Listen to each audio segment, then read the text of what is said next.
سلام سلام نايزيد حوشاوتي تبتخاتاتلتي كميل لكم دحان ديخوم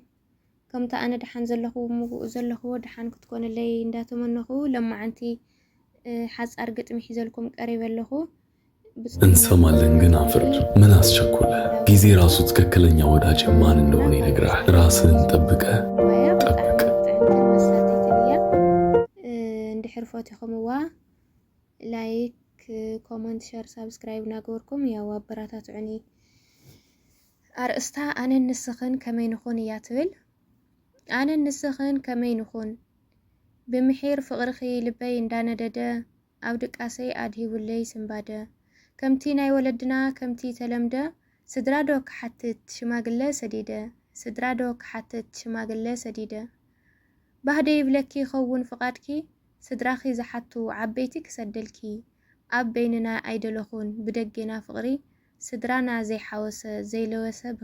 ዘይለበሰ ክብሪ ስድራና ዘይሓወሰ ዘይለበሰ ክብሪ ከምቲ ዝጸንሐ ከምቲ ናይ ወለዲ መሪጸ ክሰደልኪ ሽማግለ ዓዲ ኢሎም ዝሓቱ ጓልኩም ሃቡና መርዓና ክመስል ከም ናይ ወለድና መርዓና ክመስል ከም ናይ ወለድና ከይትብልኒ ወዲ ጊዜ ዳይኮንካን ከምዚ ክትብለኒ ኣይተጸብኹኻን ፋራዲኻ ትምለስ እንድሕሪት ኣብ ሎሚ ኮይንኻ ትዝክር ናይ ኦሪት ኣብ ሎሚ ኮይንኻ ትዝክር ናይ ኦሪት ኣይደለኹን ክጥሕስ ባህሊ ወለድና እቲ ጽቡቕ ባህሊ ንሶም ዘጽንሑልና መንገዶም ንከተል ፍቓዶም መሊእና ምርቆኦም ንቀበል ክሰምር ፍቅርና ምርቆኦም ንቀበል ክሰምር ፍቅርና ኣይኮንኩን የፋራ ንነብሰየ መምህራ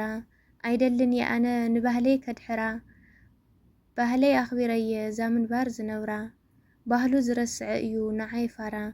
ባህሉ ዝረስዐ እዩ ንዓይ ፋራ ባህ ኣይበለንን ምረቓ ዘይሓለፎ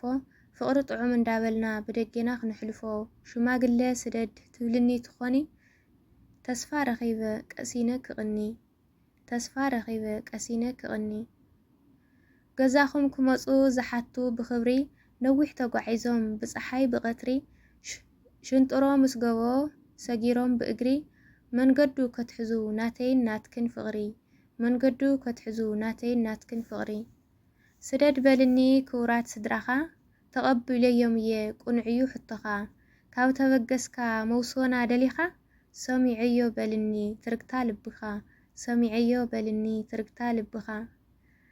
ክገልጸልኪ ካብ ልበይ ዝሓስቦ ውሽጣዊ ጽባቐኺ ልበይ ምስ ሰለቦ ኣመና ብሂገ ምሳኺ መውስቦ ሕራይ በልኒ ፍቕርኺ ልበይ ክምግቦ ሕራይ በልኒ ፍቕርኺ ልበይ ክምግቦ ኣይትበሊ ሸለል ሕተይ ተቐበሊ ብዕርክነት ንጀምር ፍጹም ኣይትበሊ ናይ ወለድና ክብሪ ሕሰቢ ኣስተውዕሊ ዕምበባ ኣምሲለ ክወስደኪ ኣብ በቕሊ ሕቶኻ ተቐቢለየ ስድራኻ ስደድ በሊ ሕቶኻ ተቐቢለየ ስድራኻ ስደድ በሊ ንግበሮ ርክብና ከም ባህሊ ዓደቦና ኣይንኸይድን ነጢርና ረሲዕና ባህልና መን እዩ እሞ ዘኽብሮ ባህሊ ወለድና ኣነ ንስኽን ኣሰሮም ተረሲዕና ኣነ ንስኽን ኣሰሮም ተረሲዕና ኣይትበሊ ሓፍተይ ምስ ግዜ ተጓዓዝ ተዘይ ሰሚዕኻኒ ካልእኻ ደሞ ሓዝ ኣይኮንኩን ከም ንፋስ ወትሩ ዝቀያየር ጸኒዕና ንጓዓዝ ኣብ ናይ ወለድና መስመር ጸኒዕና ንጓዓዝ ኣብ ናይ ወለድና መስመር ካልእ መሓዝ ዶ ጠፊእኒ ኢልክኒ ምሳኺ ናብራ ሓዳር ልበይ ኣዚዝኒ ጻውዒት ናይ ፍቕረይ ካብ ልበይ ስምዑዮ ወዲ ጊዜ እንዳበልኪ ሸለል ከይትብልዮ ወዲ ጊዜ እንዳበልኪ ሸለል ከይትብልዮ ሎሚ ምስ ሓደ ጽባሕ ምስ ካልእ ከምዚ ዓይነት ፍቕሪ መዓት የኽጸልእ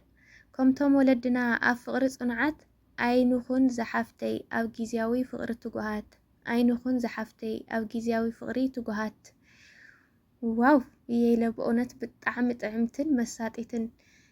ግጥሚ እያ እግዚአብሔር ኣምላኽ ያው ብኽብሪ ኣኽቢሩ ወለድና ኣኽቢሩ ቤተሰብና ኣኽቢሩ